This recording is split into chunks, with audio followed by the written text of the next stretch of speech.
环球大战线深入世界最前线，全球各地的观众朋友，大家好，我是叶思敏，我们欢迎来宾陈立伟、蔡正元、蔡委员。思敏好，大家好。国际情势专家赖岳谦老师。主持人好，观众朋友大家好。陆军退役上将厉正杰将军。思敏好，各位观众大家好。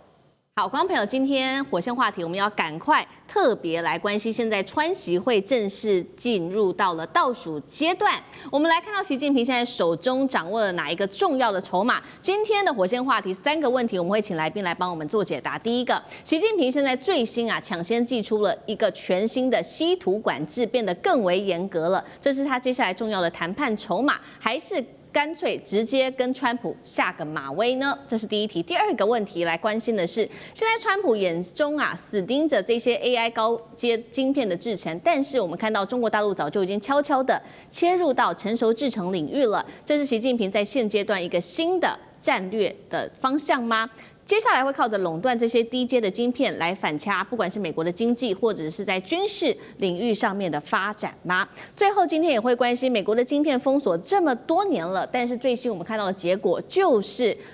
反而养出了华为，成为现在辉达最大的劲敌、最大的对手。美国的战略是不是彻底的失败呢？今天3个问题我们都会一起的来做解答。赶快来看到这是最新的消息，中国大陆的11长假才刚结束，马上大陆的商务部抛出了最新的重磅消息，宣布来看到是针对稀土出口管制要来做一个更严格的管制哦。它的理由是为了维护国家的安全和国家的利益，所以接下来会有哪一些限制呢？首先，只要是跟军事用途有关系的这一些高阶的晶片，包括了这些出口的管制上面，都会不予发放哦。再来就是针对这些高阶晶片跟 AI 也会受到比较严格的限制了。这当中涉及到了14奈米以下的逻辑晶片、256层以上的储存晶片以及相关的制程设备材料全面管制之外，相关的 AI 的研发，如果潜在军事用途，也会来做逐案的审查。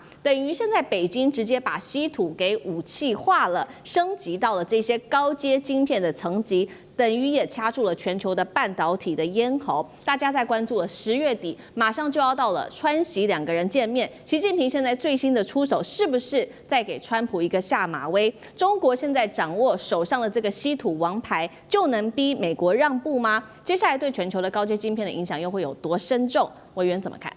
我们先讲稀土是什么东西哈？稀土其实就是14种元素。我们在化学元素表里面底下那个就是所谓的稀土元素，然后稀土元素呢有15种叫镧系元素啊，这是最底下那个，再加上2种叫抗跟乙，总共17种元素。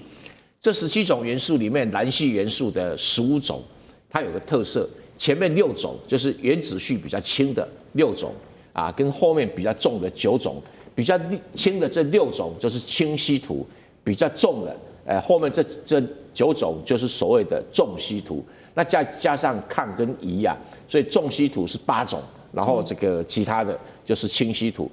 那对于中国来讲的话，轻稀土主要生产在包头，就是内蒙古到宁夏那附近那附近。那重稀土主要是在江西主要在江西。而这整个来讲的话做武器是重稀土才用得到重武器用得到，轻稀土倒是很普遍，所以轻稀土的价格并不贵价格并不贵但是在全球产量方面轻稀土中国大概有占了将近差不多70%，占了将近70%然后这个重稀土方面中国大概占了99%，所以在重稀土方面，中国有议价跟管控能力。那今天列出来的要管的基本上是所谓的重稀土，那重稀土可以做什么？就是厉将军很喜欢讲什么雷达这个什么这个导弹的弹头战斗机的哪几个重要部位那这个轻稀土一般比较常见的就是有一些一般的电池但是要用比较高档的电池就要用到重稀土，所以它对于半导体对于晶片对于武器对于这个汽车等等都很大的影响力，很大。而且最主要是中国的产量这么大，你看70几个%轻稀土，99% 重稀土，这个都有很大的市场影响力。那以前中国对于这个稀土出口啊，原则上是管制军事用途、国防用途。那对于半导体用途，它没有管制。那现在 AI 需要半导体，所以如果这么一咔嚓管住的话，那对不起，中国就有谈判筹码。我给你多少稀土，你给我多少 AI 晶片，我给你什么，你给我什么。所以这个表示中国对美国跟全世界开始用稀土谈判。要我们就来换啊，你要扣我高关税，我就不卖你。看互加互，看谁撑得久。这主要的是一个新的贸易的战略哈。那高阶晶片呢，影响了很大哈。大概他讲对了，14奈米以下的逻辑晶片跟这个记忆体晶片256层以上的记忆体晶片呢，都需要这种比较重的稀土哈。那如果没有的话，就做不出来啊，我们做不出来。那所以会卡住所有的这些半导体厂商。不过不会卡到中国自己的武器，为什么？因为大部分的武器都是用28奈米的，因为武器就是一丢就丢掉了，不像那个什么 AI 的算力中心要一天到晚用，一天到晚用，所以要用的那个奈米数比较小。但是武器、汽车都是用28奈米，这一部分影响比较小。好，所以我们看到这一场在晶片战，中国大陆已经从这个原料着手，从稀土就开始卡美国的脖子。除了从稀土着手，我们来看到中国大陆在川习谈判会前，现在还有其他的隐形底牌，就是放在成熟制程晶片上面了。我们要来看到，相较于美国，现在其实主要都是在往高阶制程16奈米以下在扩张，但是大陆我们可以看到反其道而行，尤其是在今年，他不是宣布了吗？新建3座的晶圆厂，重点都是放在这些成熟制程的领域。不管是中芯国际或者华虹集团等等大厂，他们在扩张的时候，其实采用的这个策略都是一致的，就是往低阶制程来全部的布雷。同时，我们也要来看到这个画面，请导播帮我们 take 一下《金融时报》的最新统计，在成熟制程领域，中国大陆在2023年是占比33%，台湾是领先在42%。但是我们看到了2027年，预估大陆会上升到40%，台湾降到36%，等于到了2027年，大陆会翻身世界第一。接下来，大陆等于会掌控非常重要的成熟制程领域。那美国可要担心了，因为现在根据统计，66%的美国的进口商品都是使用大陆的成熟晶片。刚刚成熟晶片的委员已经讲得很清楚了，不管是用在汽车，或者是用在家电，或者是用在不同的领域其实都是用成熟制程。那包括武器。那其实还有电动车啊、F16战机、爱国者等等，这个影响的层面被视为是更为致命的。所以大陆未来是不是可能靠着这种垄断的手段来去控制住在整个成熟制程领域？那川普盯高阶是不是就要失效了？厉将军怎么看？当然我们都知道说成熟制程跟先进制程，我们概略是以28奈米为一个界限。如果说是小于28奈米的制程，我们称之为先进制程啊。如果说是在28奈米，我们都当作成熟的一个制程。那顾名思义，成熟制程的晶片，它制造的成本比较低，而且这个工序也比较简单。最重要的有2个原因。第一个就是它比较耐用因为已经成熟了。我们知道，包括汽车或什么，如果说是像这个汽油引擎的汽车来讲的话，我们都认为比较成熟的技术，比较不容易出问题。那这个28奈米也是一样它是成熟的制程，所以它非常的这种耐用第二也不容易发生这个问题。第二个来讲的话，它用的范围是比较广泛的，反而这些都需要。那从这个拜登政府开始，他对中国大陆实施所谓的科技制裁，那主要就是指晶片。但是美国绝对没有预料到，反而中国来讲的话，在成熟晶片的这个区域里面它大量的生产跟制造。那中国有哪一家公司在生产呢？我们都是耳熟能详的，除了中芯国际之外另外还有一家叫华虹的它也在这个制造这种所谓成熟晶片。它不但制造够自己用，它还可以外销。那去年来讲的话，它光外销的金额就高达140亿美元这么多甚至于里面有66%是输往美国的，所以这绝对是美国原来意想不到的。那为什么中国大陆它在成熟晶片制造可以这么快速，而且生产速度这么快？我觉得有几个原因呢。第一个来讲的话，它是用 DUV 的这种这个摄影机来光刻机来制造的。那 DUV 在之前来讲的话，美国没有想到，也没有对它实施管制，所以它买了很多的这种 DUV 的光刻机。第二个来讲的话，它这个在政府扶持之下，就是我们知道晶片的代工本来就是需要高资本、高技术，所以它有高资本啊，这政府集中这个资本来扶持它这个工艺列为国家的重要的一个工业之一哈。第二个来讲的话，它有广大基层的科技人才可以供它使用。我们看到中国大陆其实在工业七子这些高科技的学校人才培育是绝对没有问题的，尤其是只是制造、成熟制程。第三个它将成本压得很低，它压到多低呢？譬如说是我们讲制造成熟晶片所需要的碳化矽晶来讲的话，在前年来讲的话，一片的价格还是$1500，它已经可以压到只剩500块，也就是大概只剩下1/3的价格，所以它成本压得很低，它当然来讲就可以大量的这种生产，同时制造可以外销哈。那后续来讲的话，美国我们可以看到，就是前一阵子这个中国大陆讲了，对美国的晶片它反倾销，这个反歧视那证明说是所谓反倾销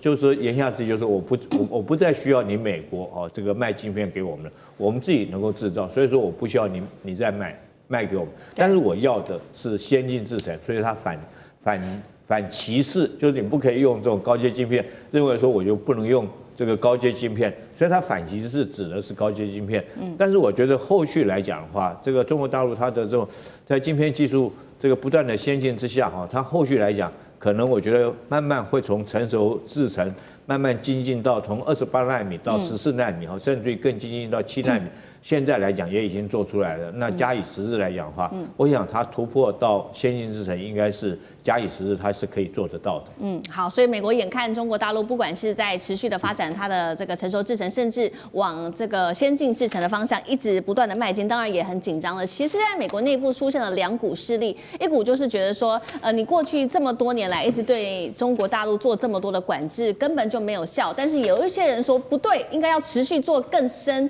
更严格的管制才对。那最新我们来看到，确实在美日和在前几年针对中国的管制之下，现在有一个最新的揭露是来自于跨党派的报告，美国自己揭露的，说2023年大陆的企业竟然是合法的买下了1.2兆新台币的这个先进晶片制造设备，代表说你美国的封锁根本就存在一些漏洞啊。那国会议员就说，是不是应该要管得更严格才对呢？当然了，也有人认为说不应该管得这么严格，就是辉达的执行长黄仁勋了。他说，你再养的话，你再管的话，美国只会这个被中国大陆给追上。他说，中国现在只落后美国几奈秒而已，我们现在是养出更恐怖的对手。另外就是美国的白宫 AI 主管也认为说，放宽禁令才是保持美国领先的一个重要关键。赖老师怎么看？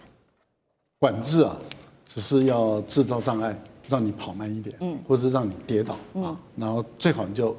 一蹶不振，不要再爬起来了这个就是为什么要管制嘛。那但是问题就是管制有时候对有些国家有效，例如说对日本就有效，日本就衰落了30-40年，到目前为止就起不来，在半导体这个领域，还有在整个经济，但是对中国这样的一个国家是绝对无效，因为中国是一个饱受外国侵略的一个国家，而且呢是在抗战的时候尤其日本侵略中国的时候，中国起来跟他对抗，那你可以看到中国人的这种不服输不肯投降，而且不屈服的这种精神一直还在。那这种精神，你越管制，你越设障碍，中国的抵抗的决心就越强，中国抵抗的意志就越坚定，而且中国团结起来，一致对外的这个心就越强。反而也就是说，目前美国对中国的这种管制，反而刺激了中国人更团结。过去中国我们常被人家讲说一盘散沙，在和平没有这个外面压力的时候，我们可能各自为政，各搞各的但是等到外敌压迫的时候，大家就团结了。这一团结，这个力量就不得了。还有就是我们可以不眠不休的，也就是我的实验室或者我的工厂、我的研究院24小时灯光都开着，我的人员可以轮班休息。但是我的实验室、我的研究不会断，那这代表什么？时间在压缩。黄仁勋的压力很大，黄仁勋自己知道自己的优点在哪里，也知道自己的缺点在哪里。为什么说黄仁勋的压力很大？黄仁勋本身他没有这个晶片制程的能力，他要靠台积电也就是说，他可以设计一个 AI 晶片，可是他没办法做出来，他要靠谁？靠别人做出来。可是中国大陆的华为自己可以做，这个阿里巴巴自己可以做，对，而英伟达没办法。黄仁勋的晶片要卖给别人用，而中国的华为也好，或者是这个阿里巴巴，它的晶片卖给自己都可以用。对，这个所以黄仁勋自己知道，如果再这样下去的话，他迟早被中国大陆彻底打败。更何况科学的东西、物理的东西，谁掌握到这个原理，谁掌握到突破的这个关键技术，谁就拥有这个能力。这不是一个伟大的，也不是一个神秘的东西。对，这不是艺术啊，这是科学啊。科学都是可以突破的，跟艺术是不一样的。是，谢谢赖老师。那我们休息一下，马上回来。地缘政治、美中之争、战略价值、强权崛起、小国生存，现在与未来洞悉事件走向，掌握世界脉动，全球观点尽在环球大战线。好，观众朋友，今天最新消息，赶快来看到这个是财经哦，黄金已经冲破了4011美元大关，美元霸权现在呢被视为是即将要崩塌。等一下我们会来关心。另外是中国大陆这一方面疯狂的囤金抢位子，还有就是接下来要关注的 AI 是否泡沫化，引发全球的大海啸呢？我们先来看到今天会来回答的3个火线话题。第一个，金价啊，在今年真的是狂飙，正式的突破了4011美元，年涨幅竟然高达52%。大家在看说，这是因为这地缘政治太紧张了，美元地位不保了，所以成为避险天堂吗？还是说这个是在衰弱前的末日警钟呢？因为确实也有经济学者提出这样子的一个示警。第二件事情来关心的是，中国大陆现在不断的囤黄金，而且去美元，美元霸权现在也看起来有逐渐松动的迹象了。新霸权难道真的会换人当吗？会是中国吗？第三件事情 ，AI 热潮真的大家已经看到这个是狂烧哦，会不会成为下一颗的泡沫炸弹？而且会不会在今年2025年就爆发呢？今天3个问题我们都会一次做解答，赶快来关心哦。在10月8号这一天，金价突破每盎司4000美元历史新高，年涨幅刚刚说了52%，已经创下了1970年代以来最大的单年的涨势了。原因是什么？3个，我们先来看。首先第一个，美国自己内部先乱了套哦，让黄金大涨。首先，政府停摆已经到现在2周了，很多的经济数据都延迟发布，恐慌情绪对于这个投资人来说是在急速的上升当中。再来就是川普的关税一直反复不定，让美元指数今年暴跌幅度超过了8%。全球在封黄金的时候，同样抛售了美元，倒是人民币有逆势走强的迹象。美债的部分，我们来看到彭博也示警了，停摆只是暂时压住美国政府的关门，一旦重启，他认为30兆美元的美债债市随时都可能爆雷，这个导火线都让美国自己先乱了套。第二件事情就是我们看到结构性的转向，美元霸权正在松动吗？因为全球的去美元化正在加速。来自于 INF 最新的统计，美元在全球的这个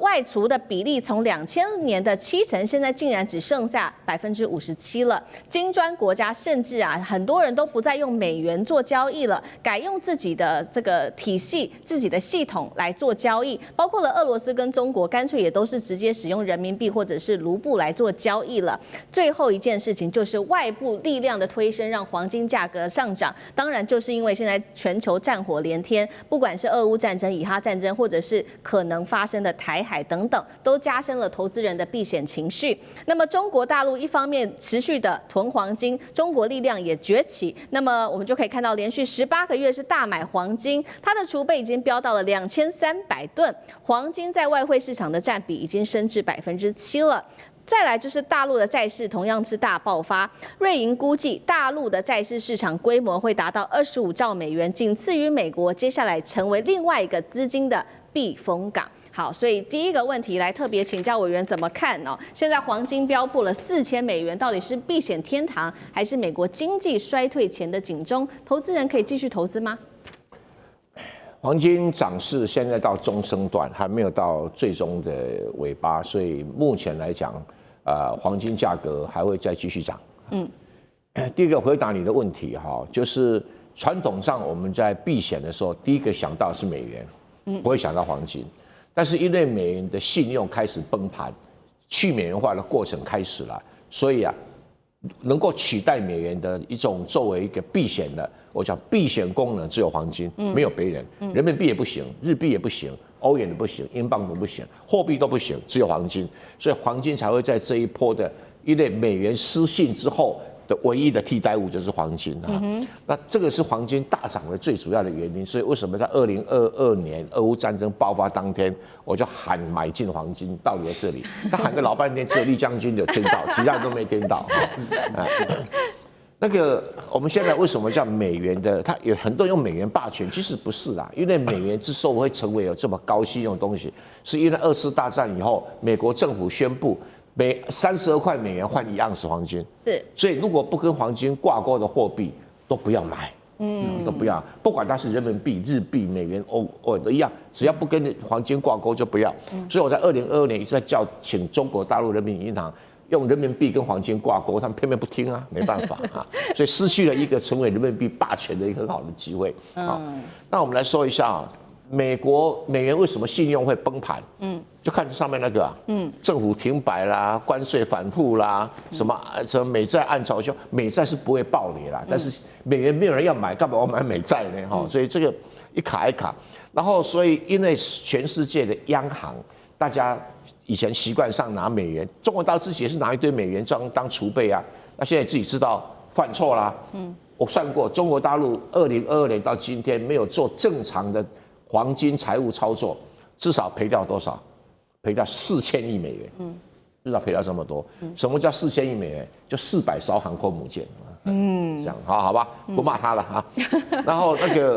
这个金砖国家，其实金砖国家主要是中国跟俄罗斯啦，因为俄罗斯它不能用美元嘛，所以它只能用人民币嘛，哈，所以它用人民币是很必然，用卢布啊，看算了吧哈。所谓如果你脑筋有洞，才去买印度的卢布哈，是这样。那所谓的其他的战争，其实最主要战争是这样：只要有钱国家发生战争，这一次美元最大的失算是什么？去没收俄罗斯富豪跟俄罗斯政府的美元存款，所以使得中东国家，我干嘛要把钱存在美国银行啊？是，那全世界你传我，我传他。大家逐渐的降低美元存款的比例，那降低要干嘛呢？就要买什么？要买黄金嘛，黄金，因为黄金全地球上的存量只有27万，应该27万吨，就这么多啊，然后只剩下6万吨还没开采，那6万吨20年内开采就没有了，所以全部，而且这个比例啊，央行总共才只有18% 而已。20万吨里面18% 在央行而已，那其他都在大妈、小妈，还有投资机构的手上，还有一部分在我们丽将军的手上啊，对，所以这个没办法，这已经造成这个一个基本的现象。那可是我觉得中国大陆新一代的财经官员比他们前一次代的聪明很多了，他知道黄金。是未来的最重要的货币工具，所以他现在采了一招，就是说，在上海市黄金交易所，如果你有太多人民币的话，你可以到人民币，以前用美金才能买黄金呢，现在用人民币可以到中国大陆来买黄金，那黄金就在香港交货，用香港的黄金金库给你，那香港是国际金融中心，你不相信上海，你总该相信香港嘛。所以用香港的信用加上黄金的信用，使人民币跟黄金挂钩，这样一来以后接受人民币的人就越来越多因为进口商也有中国进口商不用拿美元了，我直接拿人民币跟人家买东西。那如果对方的人民币太多的话，他怎么办？他就去买黄金，黄金就放在香港，这样他也很安心了。所以黄金跟等于是，比如说以沙特来讲的话，他收人民币，然后他卖石油给中国。然后这个人民币他放哪里？不放心放在中国人民币银行存款啦，就去上海买黄金，黄金就储存在什么？在香港。那香港他随时可以搬走他要卖黄金，也很方便啊。那卖黄金，全世界搞不好可以换成英镑换成这个是美元所以这个黄金的风潮已经来了。我再跟大家讲去美元化的替代品不是人民币，一定是黄金。好，所以黄金后市的走势还是持续备受看好的。确实，现在有很多的金融界的学者，这些经销商、黄金经销商都是持续看好黄金的。我们来看到几个人，第一个还会飙5年哦，还会厉将军还会飙5年哦，是要抱好，抱在手上抱好。这位是来自于黄金的经销商，他这样说的。确实，现在都是长期的投资人，所以至少他说还会再飙5年，这是第一位。再来就是这一位是桥水基金的创办人，他认为说这个应该至少将15%的投资组合继续的配置给黄金，因为他仍然是看好黄金的。当然也有金融大鳄，他是不看好的，他认为说一年暴涨50%太多了吧，是不是要衰退了？那我们再来，他衰退讲的是经济衰退哦，经济衰退，它不是黄金衰退，而经济越衰退越需要避险，越需要避险，黄金涨越多，黄金就会继续涨。好，那赖老师，我们又怎么继续看哦？就是现在看到说一边是黄金涨，另外一边是美元霸权的衰弱，我们要再看说会不会接下来取而代之的是新的霸权，不管是中国大陆人民币等等，你怎么看？我觉得中国大陆要取代美国的国际金融的地位啊，这条路还很漫长啊。要取代的话，这是一条漫长的路。其实美国的所筑起来的长城也不是不会短时间，2022年要是照我那个版本，它今年已经取代了。哦，没那么快，你这个取代没那么快。没有啊，它就直接黄金、人民币跟黄金挂钩，还是没办法，没有全部挂钩就马上起来。因为美元的占比太高了，那人民币现在目前的占比大概在8%嘛，有成长的啊，已经压迫到这个英镑了，所以英镑的压力越来越大了嘛，也就是人民币已经在压迫的英镑的国际地位了，那开始往欧元的方向在迈进了，美元是往下走，因为美元是掉得很大啊。但是我个人是这样认为啦，美国当初能够把这个美元成为国际的主流货币啊，它是有一个基本的一个时空环境，那个时空环境就是2次的世界大战，2次的世界大战战后的重建，战后的重建，你看整个欧洲的国家打烂了，啊，亚洲的国家也很多都是经过战争的蹂躏，那这些国家要复苏要重建，你要靠谁？你要靠的就是美元，那靠的黄金作为一个这个金总位的一个货币嘛，所以我们会看到，就是美国的马歇尔计划，也就是透过这个计划透过这个美元的，把美元就进入了欧洲，美元也就进入了亚洲，所以组成了一个美国的一个金融霸权地位。那接着美元原本也是跟黄金绑在一起嘛。可是当他看到这个整个工业的生产的时候，石油的价格就是黑金嘛更重要，所以他就转移把它跟这个石油挂在一起，那就把它绑死了。对，那所以美国有今天的一个霸权地位，事实上它是有它的时空环境。中国大陆现在没有这样的一个大规模的战争，你要取代美元，那所以这条路是要靠着你的强大的工业生产力。那目前大陆有这个具备有这个强大的工业生产力。所以我觉得，再加上中国大陆的绿能、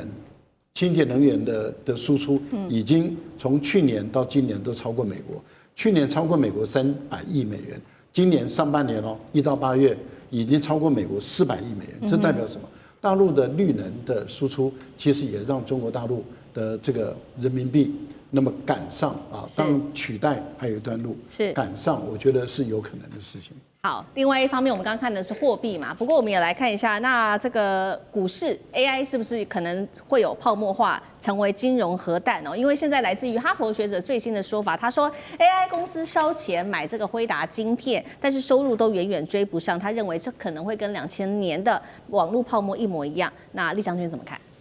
当然我认为不会不会形成泡沫炸弹，有2个原因。第一个原因是蔡委员讲的蔡委员那时候有教我。这个 AI 不会变成泡沫。那第2个原因，我个人是这样认为，我觉得 AI 是人类的未来。那人类的未来一定会持续的在往前进。我们知道，人类第一代的工业革命就是发明蒸汽机嘛，然后带动人类到现在为止，这蒸汽机这个机器并没有停下来，而且不断的在精进。不管用在轮船或者是以前的火车等等来讲。很多的工业的机器制造还是需要蒸汽机。人类第2个工业革命是什么？是瓦特发现了电这个功能。那现在来讲的话，电我们也没看到它形成一种泡沫，反而越做越精进。人类对能源的需求已经从很单纯的烧煤炭，然后到烧石油，到现在转化成电力。第三个，我们人类的工业革命是电脑是电脑时代来临，电脑取代了很多人可以做的工作，也让人类向科技方面跨进了一大步。那我认为未来人类第4次的工业革命就是 AI 的革命。那当然投资了很多的资本在这方面，或许会不会形成一种过度的投资，我们可以去这个再去讨论。但是我觉得 AI 这个脚步在未来人类来讲的话，不会停下来的。好，谢谢李将军。那我们休息一下，马上回来。地缘政治、美中之争、战略价值、强权崛起、小国生存。现在与未来洞悉事件走向，掌握世界脉动，全球观点尽在环球大战线。好，观众朋友，今天在军事上的消息，赶快来看到的是加拿大的这一次的军机又再次的闯入这个东海了。我们来看到中国大陆解放军这一次有哪一个反制的方法？这又是这一架大家所熟悉的加拿大皇家空军 CP-140极光海上巡逻机。我们看到了这一次又出来了，打着是监视北韩走私的这个旗号，悍然的闯入了东海的空域。他说这个执行的叫做霓虹行动，要监视北韩的走私，接着就逼近了大陆的防空识别区，甚至一度是压到了钓鱼台最东端的无人岛的上空。这个时候，大陆赶快紧急出动了它的苏30的战机，伴飞30分钟，但是仍然看到这个加拿大它的飞机、它的军机仍然是不愿意撤离的。于是最后我们看到大陆是出动了它的歼16战机，并且在上面挂载了包括霹雳15跟霹雳10的导弹。近距离的来做拦截，双方当时根据了解，最近的时候只有60公尺的距离，这是中方的这个底线的一个宣示。因为我们看到，其实加拿大做这样子的动作早就已经不是第一次了，过去在这几年都可以看到它不断的在测底线哦。我们先来看到这几年，2022年的时候，当时一架同样又是 CP-140进入到中国大陆的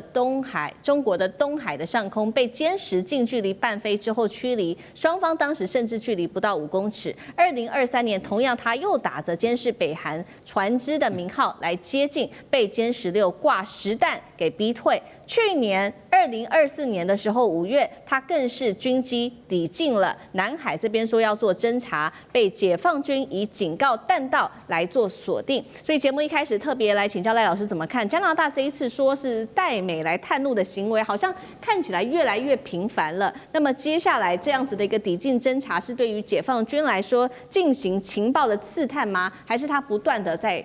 讲述这个中国威胁论的理论？老师怎么看？我觉得在渲染中国威胁论的成效比较大，然后情报收集的效果比较低，因为他知道解放军的雷达一定可以看到他，解放军的战机也一定会去把他驱离啊。但是他明明知道解放军都会来，而且都看得到他，那他为什么还要来？那这个就是预期你一定会来嘛，所以我就故意让你来了以后我就可以渲染制造，因为美国人。我觉得背后的一个引武者都是美国了，基本上加拿大不是一个咖了啊，但是加拿大会这样做，五眼联盟的国家都要这样做，那是美国的要求，那就有一个目的，这个目的就是我先制造中国威胁这样一个概念，我先制造出来，接着我开始渲染，接着我就再透过这种摩擦说，你看这个就是事实，然后接着就让中国周边的国家。都有这种不安全感，因为中国的块头越来越大嘛，14亿人口的中国大陆，它的科技能力、经济能力，还有它的国际政治的影响力、外交能力，最重要的就是它的军事实力。目前来讲，事实上上升到跟美国并驾齐驱这么的强大的情形下的时候，那怎么样能够制造周边的国家的不安全感？那就是去创造矛盾、创造摩擦。这就是一种渲染，然后接着开始透过他的官员到处讲，还有透过他的智库到处讲中国威胁论。那一旦很多国家啊，这个尤其是脑袋像猪一样的那些国家啊，如果就相信美国人说，哎呦，中国有威胁了，那他就是要不就是脑袋像猪一样，要不就是他故意装成猪一样。为什么？因为各位想想看，目前来说，从2次大战以后啊，我们严格意义上来讲，中国大陆没有去侵略任何一个国家，即使它目前这么的强大，它完全可以靠力量，打败韩国、打败日本、打败菲律宾、打败任何周边的所有的国家，甚至要统一台湾，它有这个能力啊。但它为什么不这样做？就是因为他不愿意采用美国人的这种手法。你看，美国人强大了以后，就打阿富汗、打伊拉克、打叙利亚、打利比亚，现在要打委内瑞拉。对。但是为什么没有人说美国威胁论？就是因为中国大陆没有去制造美国威胁论嘛。可是美国人一直在制造中国威胁论，那目的很简单，就是让周边的国家感觉到恐惧。然后他们感觉到恐惧以后，他们就愿意就是让美国人去驱使。然后增加他们的国防经费，台湾的那些人也是如此嘛，就是都在演戏，演这么一场猴戏来增加国防预算。是好，我们刚刚特别从这个军事外交的角度来去解析加拿大这一次的动作。不过我们也来实际看一下这一架飞机好了，因为被说是它可能是歼16 AI 的制胜版本，它跟传统的版本开始出现了一些不一样的变化。说这个后座的座舱是空的，代表的是传统双人机组可能已经被 AI 协同作战的系统都给完全的取代了。那接下来就可以做的就是人机协同，还有无人机蜂群一起来做，将使得空战节奏可以全面加快。委员怎么看？首先，我们先了解一下歼16，它是一种双座的重型战机，而且可以携带很多的武器，所以外号叫做炸弹卡车。那这一款呢，有2个人，前面的当然是主要飞行员，后面的叫做武器系统官。那武器系统官做什么用呢？第一个，他要做搜索；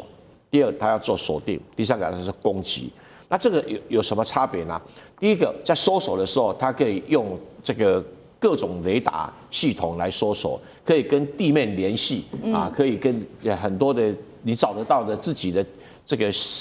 这个雷达系统来追踪敌方的这个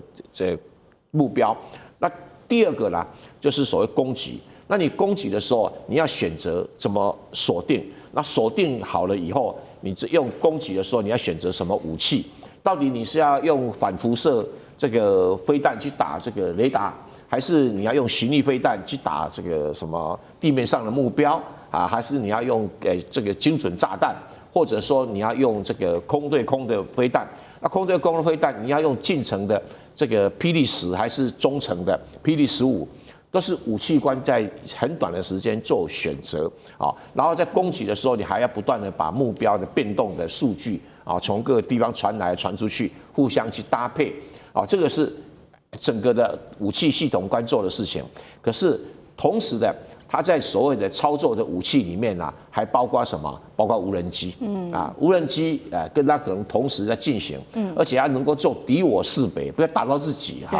所以敌我识别系统通通在这个所谓的武器系统官的控制范围里面。那当然，真的要攻击的时候，也是由那个前座的飞行员下令的，可是他先准备好。那现在已经进展到一定程度，就是歼16这个后面的武器系统官有局部的功能，已经能用 AI 系统来承担这个任务，所以比较轻的任务不是太重的任务，比较轻的任务啦，基本上就可以由 AI 系统来取代了。但是如果真的很繁重的、很激烈的作战，可能还要武器系统官亲自上场。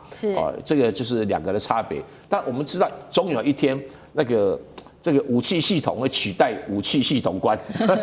这可能性是会出现的。那现在中国大陆已经进展到这个程度了对。那美国还没进展到这个程度，美国还没有没有。那以目前被这个找到的资料呢，那它的确是已经面板都换成那种所谓的 AI 系统在运作的面板了。那就表示说，它真的已经实验过好几次，才飞出去恐吓一下加拿大的军机。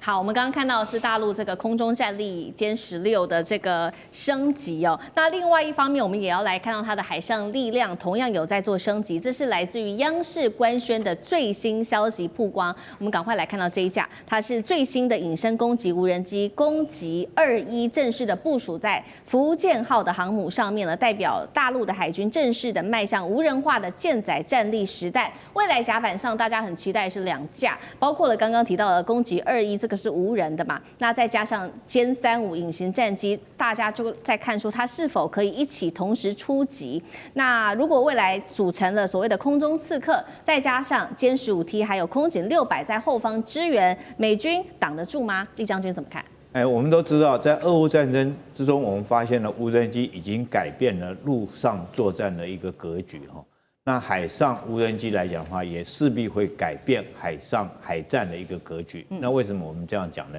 比如说，我们以这次攻击21来看的话，它是这个福建号跟076的舰载机，你看它的这种作战半径就高达1500公里。另外第二个来讲的话，它因为体积比较小，它翅膀又可以折叠起来，所以它在这个这个比有人机来讲，它可以携带的量更多哈。那1500公里的作战半径，那你就知道什么意思，就是整个航母战斗群的防护网就可以到1500公里。那如果说是在平时的时候，它这个飞行时间有6个钟头，它可以在这边这个整个来讲实施巡逻跟侦察哈，收集相关的情报，这是平常时候。如果说作战的时候，一旦发生有战情的话，它可以率先攻击，因为它是无人的嘛，所以就没有这个飞行员损失的问题。那第二个来讲的话，我们看如果作战的时候，它当然可以跟歼35搭配担任 A 射 B 岛的角色，它可以先其前出攻击。那另外来讲的话，这个攻击21，它有2个弹仓，总共可以携带8枚小型的这种空对空的导弹。那你想想，如果他在前面，他先打第一波，担任踹门者的角色，那歼35在后面，那其实后面还有一架飞机就是这次来讲，这个福建号上面所谓的空警600，所以很完整的可以构成一个作战的体系，就是 A 射 B 岛。那既然这个攻击21无人机这么重要，那美军为什么不做呢？其实美军有做美军之前发展的叫做 X47B 的舰载无人机。但是最后美军研发失败了，到现在做不出来。为什么做不出来了？因为它没有办法降落。你知道这个有人机来讲的话，因为飞行员他在飞机上面，他可以控制，他可以在这个降落甲板的时候是非常这个需要很精密、很小心、很仔细，而且是高超的难度的动作。飞行员的心理素质都要很高。那你想想看，无人机来做这种降落，它难度可能会更难、更高。但是所以美军那时候这款这个无人舰载机，他又放弃了，他就不生产了，他只能现在来讲的话，去这个川普昨天讲的嘛，他要生产第6代的，还是有人的舰载机那这为什么 B21可以做到呢？大家看一下，它有几个特征，它跟攻击师有两点不一样。第一个，它这个折叠的翅膀那边有个痕迹，有一条的折痕啊，代表它翅膀可以折叠起来，可以容纳更多的飞机。大家如果注意一下它的尾翼部分，就是翅膀尾巴那边来讲的话，攻击实际是2片，它是分成3片，可见的它系统布局可以更精密，可以更精准。所以那第3个来讲的话，大家可以注意，它跟攻击11做比较的话，它的翅膀是比较大，翅膀比较大，代表它的这种升力来讲就比较足够，那可以让它很安妥的可以降落甲板。所以就无人机这一段来讲的话，是改变未来海战的格局。但是美军来讲，到现在为止，他们自己还没办法研发出来。好，谢谢厉将军。那我们休息一下，马上回来。地缘政治、美中之争、战略价值、强权崛起、小国生存，现在与未来洞悉事件走向，掌握世界脉动，全球观点尽在环球大战线。好，今天我们要特别来关心的是大胆岛的这一场攻防战。我们的独家报道，我们要来看到的是海龙气金门改守到澎湖地区去了，前线防卫战略大洗牌，到底怎么回事？今天我们会就战略层面来做一个比较深入的解读。先来看到这个是最新的国军的一项人事跟防卫的调整，在军中引起了很大的震荡。国军精锐这个是海龙蛙兵已经完成了主力来后撤澎湖，这一支军队在过去被称为是台海的台版的海豹部队的这个特战单位。原本呢，他们常年都是驻守在金门的，但是现在已经改驻到澎湖了。公开资讯也显示，现在澎湖已经重新被定位为反登陆战的远程封锁作战核心的训练区，也代表说台湾的战略防线已经全面的后撤了吗？尤其地理位置上面来看的话，金门距离厦门其实不到10公里，算是前线。但是如果说撤到了澎湖的话，距离厦门是100公里的位置，等于是180公里的位置，等于是整再多后退了100多公里哦。那美军同样的，他们的部队也不会到金门去协训了。接下来他们是否也暗示金防区已经不再具有实战价值了呢？海龙的移防澎湖，这是单纯的一个战术上面的调整，还是配合美方要放弃外岛，有这样子的一个战略？委员怎么解读？如果我讲不对，请厉将军修正哈。我印象中，这个海龙蛙兵是属于海军的2栖部队的征收营，陆军讲错，陆军的2栖部队的征收营，跟海军的蛙人呢是2个不同的团体哈。那原来啊，因为它是陆军的2栖征收营，所以它住在这个金门啊。现在如果放在金门，最大的战略意义是什么？它可能会变成俘虏，很快在第一个时间。因为金门就会被包围啊，就被俘虏，而且它最常的是所谓的征缩啦、特战啦、这个爆破啦，或者这些什么操作无人艇啊，这些东西哈。但是现在的战争已经进入重武器的时代，你看俄乌战争就知道，重武器压倒了一切哈。那在金门这么靠近厦门的情况底下，如果真的发生台海战争，第一个时间金门一定投降。没有第二话说，因为他完全没有存活的空间，马上会被包围哈。因为解放军已经不是1950年代那个解放军了。那再来呢？同时发生战争了，不会说先打金门，再打澎湖，再打台湾，一定同时3方面全部都打。那这种全部都打的一个状况底下，你那个精锐的部队如果不在澎湖来做反登陆的话，因为澎湖登陆跟台湾岛的登陆还有金门登陆是完全不同性质的。你到时候很快金门被俘虏了，其他地方就失去了这些部队了哈，而且是花很多精神训练出来的。那你在这个，其实我也不客气讲了，你即使在澎湖也没什么用啦，哦，只是大概澎湖被包围跟那个金门被包围时间不会超过3个小时，不会超过3个小时，全部被包围。那台湾岛反正会比较慢一点。是，好，那赖老师呢？我在救国军这个服务过，所以我们有一个成功队，就是属于这种蛙兵这种2栖侦察的特种部队。我在那边工作，我也跟他们有很多的，因为都是同事，很熟，因为我们是突击队。他本身在前线作战中里面，他负责情报收集，也负责刺杀，也负责颠覆，也负责爆破，当然也负责海上的救难。可是他一个重要的一个条件就在于，他要离对方很近，因为他的投送的一个载具是很小的船，很安静的船，气垫船，或是用很安静的船才能够贴进去。那你想，我们在外岛的时候，我们离大陆就是很近，所以他可以往前面去摸索，进入到对岸的这个海滩、上岸等等。那在金门也是一样，在救国军也是一样，在马祖也是一样。可是你今天撤到澎湖来，你的功能是什么？你如何进行情报收集？对，你如何进行爆破？你如何进行暗杀？或是你如何接近那个大陆那边？你根本都什么都没有了嘛。那它是一个我们讲的拳头中的拳头，是一个尖刀尖刀出去的部队，它不是防守性的。就你把它放到澎湖，变成守势的一个军队，这个军队它的功能跟它的角色就失去了。训练那么的严，训练那么的艰难，结果你训练出来的士兵，他竟然变成不是尖刀中的尖刀，而变成是一个防守的。我觉得这个功能事实上是很奇怪的，是会把它转移到这个澎湖来，我真的是觉得匪夷所思是不能理解。是好，那厉将军呢？我想大胆好了，我给各位看几张照片哈。第一张照片，这是在大胆岛上面的一个石头上面写的4个字“回头是岸”。那为什么会写“回头是岸”？我要摆出这张照片，因为我们知道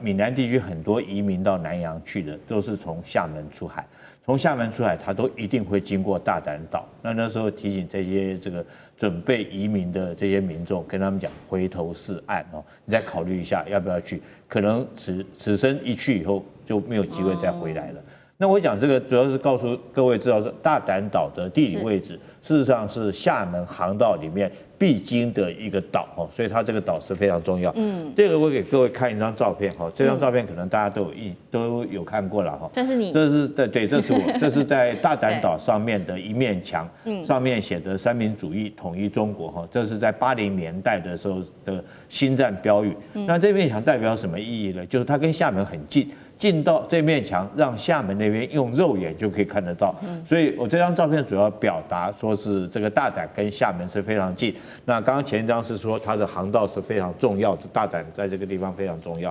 那接下来我讲1950年的时候，哈，这个大胆岛战役是怎么打的？大胆岛战役那时候，这个解放军总共有700个人，他们还特别看这个姓名学，选了一个指挥官，他指挥官叫包成，这场仗一定要打到包成哦。但是他那个包不是这个包公的包，是包正方的包哈，是另外一个包成。他那时候解放军不会登陆作战，他不晓得怎么样两栖登陆，就是他想法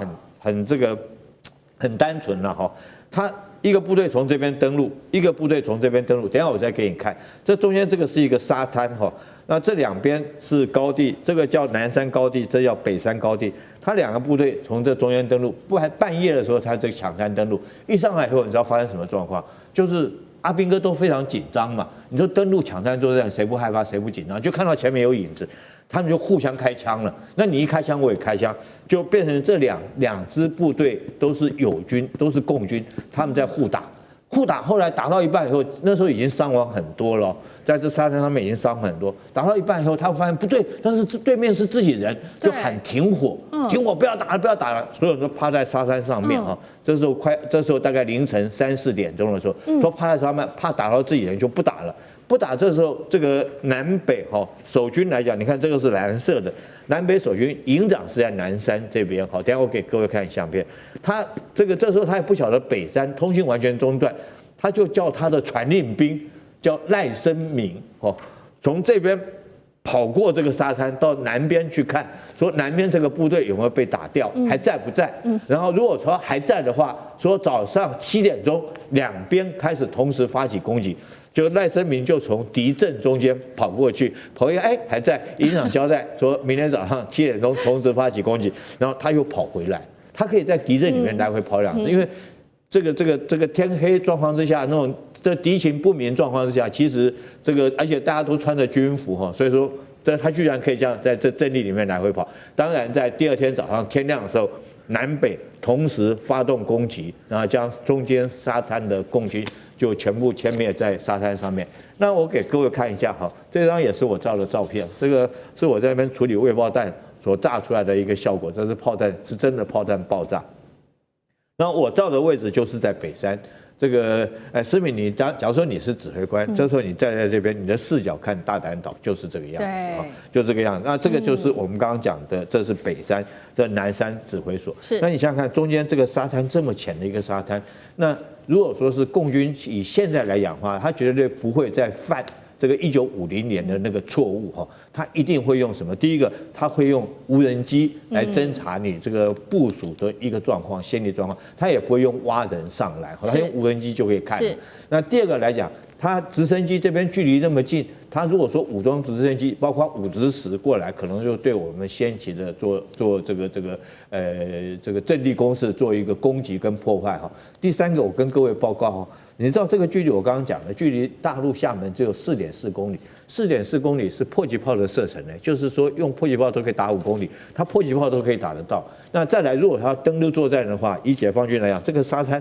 其实用2栖登陆战车154的轻战车就直接冲上来，所以用轻兵器是完全没有办法能够抵挡住解放军的攻击。那最后我再讲一句，其实大胆岛现在因为时空背景已经改变了哈，这个岛在也没有当初的那种战略的那么重要，因为以前这个可能它是航道的必经之处嘛。那现在来讲的话，这个大陆他们自己有新的航道可以走啊，所以说不需要再经过这个航道，所以它的重要性也不如像以前那么重要。那第二个来讲的话，我觉得说是这边的守军现在已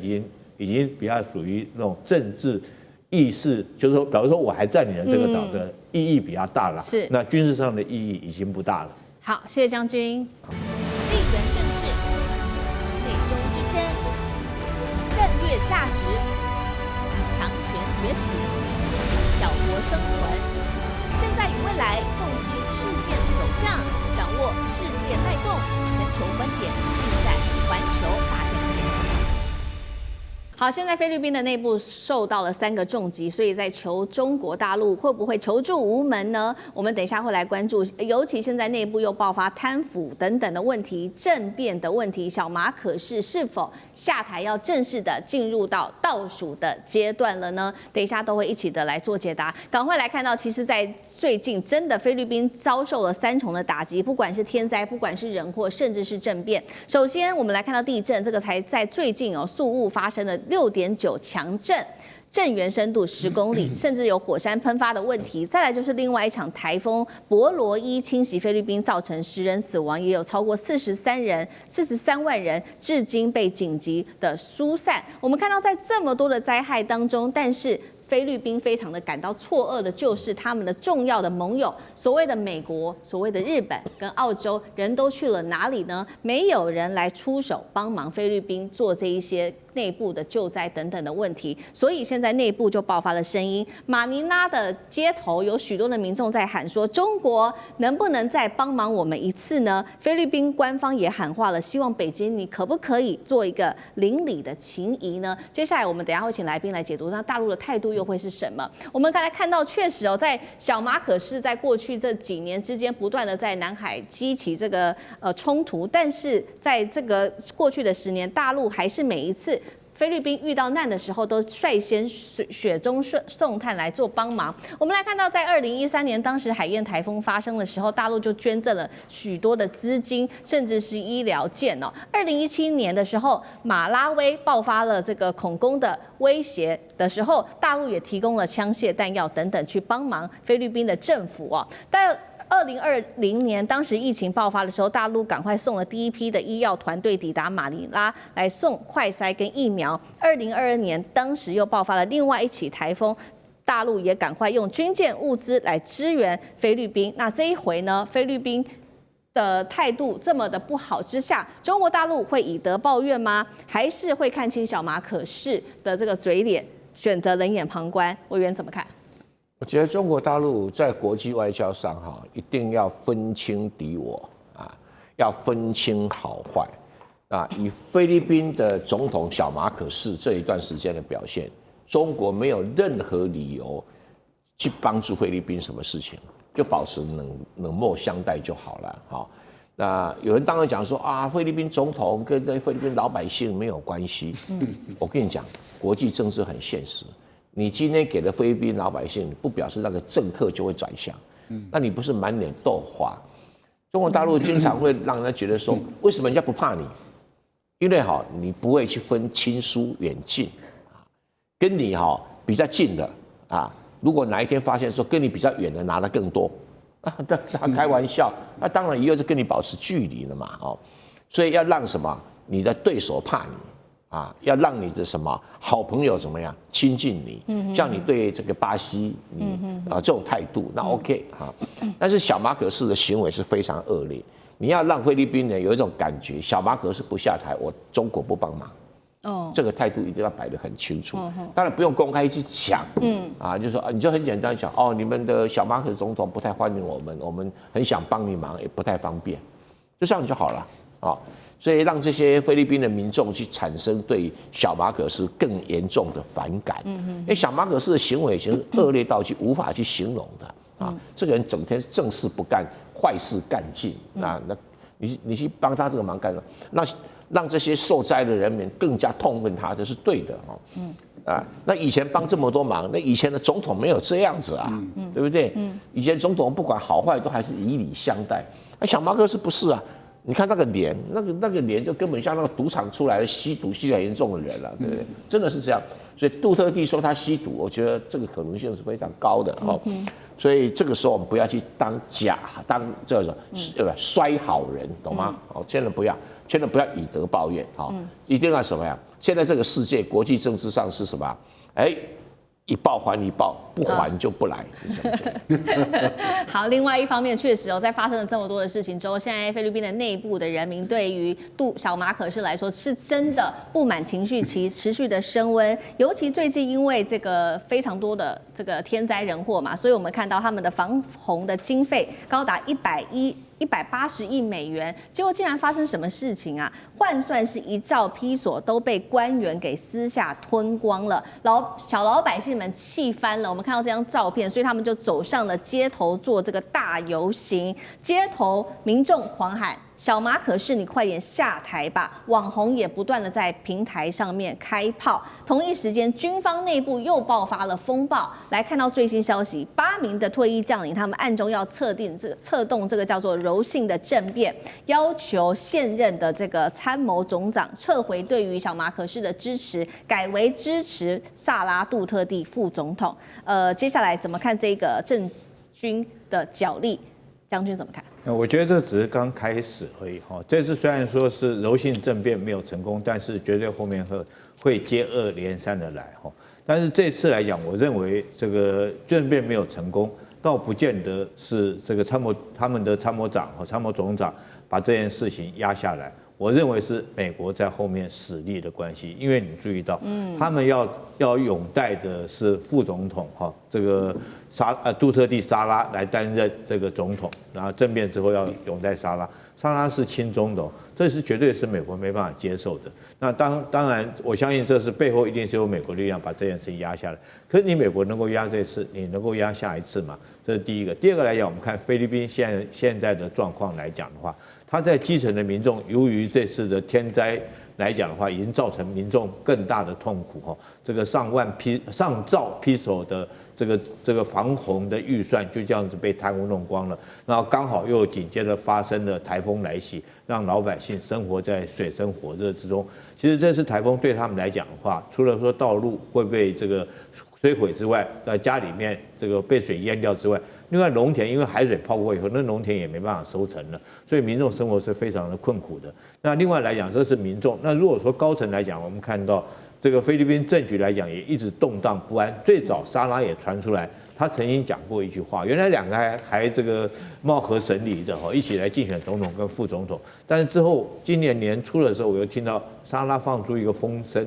说如果说是他被暗杀死掉的话，他已经找好了这个杀手，要把这个小马可仕的表弟，也就是国会的议长，要把他干掉那也因为这个事情被弹劾，但是弹劾也没有弹劾成功了。可见的这个菲律宾的政局政坛高层来讲的话，还是彼此非常的动荡不安。在这种状况之下，这个高层来讲你是这个人祸，老百姓接受的是天灾。那你想想看，这种政局，菲律宾政局怎么可以稳定下来呢？那如果说这次中国很明显，以前来讲它都基于人道立场，会最率先提供伸出援手来帮助这些老百姓实施人道救援。但是这次来讲，由于南海之间的事情来讲，我觉得中国这次来讲就不会再这么快伸出援手。但是我们也看到，这个菲律宾视为盟友的，不管是美国现在正在关门。这个政府关门，根本没办法处理这个援助的事情。对。然后这个日本这个500万的美金也卡在那边，这个没有立刻的救援。我们讲救灾一定是救急嘛，一定是在第一时间要伸出援手。那如果第一时间你没伸出援手，后续来讲就很难了。所以我觉得小马可仕现在来讲的话，我觉得他同时面临好几股的压力。对。那这次的政变，我觉得只是刚开始，后续来讲一定会有接二连三。那小马可仕会不会走向他爸爸的这种前车之鉴，就到最后被老百姓赶走，然后流亡到美国去？我觉得可能性很高的。好，所以接下来要观察到菲律宾的内部这个政变是否在持续的扩大。那尤其现在这个小马可仕的民调持续的下滑当中，他为了要救自己的声望，现在似乎想要再继续打这个反中牌，于是呢，他就指控说，国内呀现在有亲中势力正在配合北京操作各种舆论哦。他还透过他的国会领袖公开喊话，中国大陆正在用社群干预菲律宾内部的政策，试图用这个外部敌人来掩盖目前国内发生的各种天灾人祸。这样子的一个策略，真的能救他吗？还是把菲律宾推向更深的深渊呢？那赖老师也觉得说，这个小马可仕可能会被政变下台吗？小马可仕这一次的操作效果不大了啊，因为大家都看到老百姓为什么站出来，老百姓自己也很清楚，网红也都很清楚，这次为什么老百姓都站出来反对小马可仕？这个最主要就是因为整个贪腐的集团的事件已经爆发开了，这个跟中国哪有关系啊？一点关系都没有。而贪腐到什么程度啊？是令人匪夷所思的程度。它最主要刚开始的时候就是几个工程被发现有偷工减料，因为刚盖好，然后没多久怎么挖一个大洞的，结果一清查了以后啊，还有100多个就是幽灵工程，也就是有项目也有钱，但是没有人做，那钱也拿走了。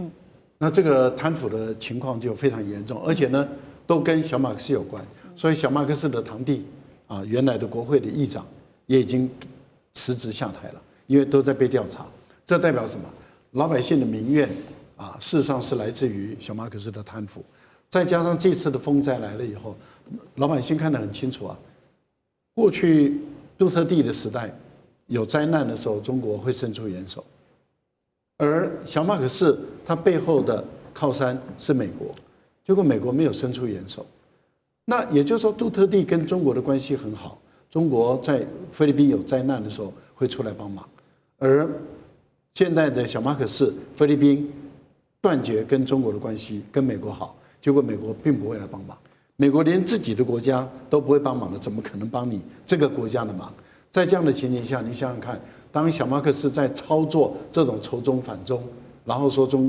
国大陆介入菲律宾的内政，造成现在人民的愤怒，这是中国的阴谋，这套说辞讲不过去，菲律宾老百姓也听不进去，也听不下去，他觉得你太可恶了。那对大陆来讲，就是你可恶中的可恶，所以大陆怎么可能会伸出援手来帮忙？如果大陆这个时候再伸出援手来帮忙，大陆就被大家嘲笑说你就是一个乡愿。孔老夫子很早就有说，乡愿就是得之贼呀。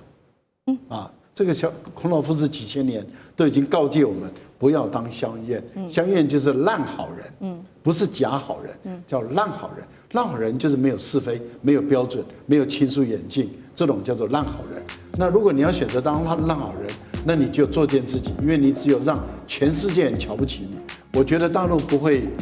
做这件事情，所以在这一次的情形下，大陆没有理由也不会伸出援手，但是小马可仕要操作。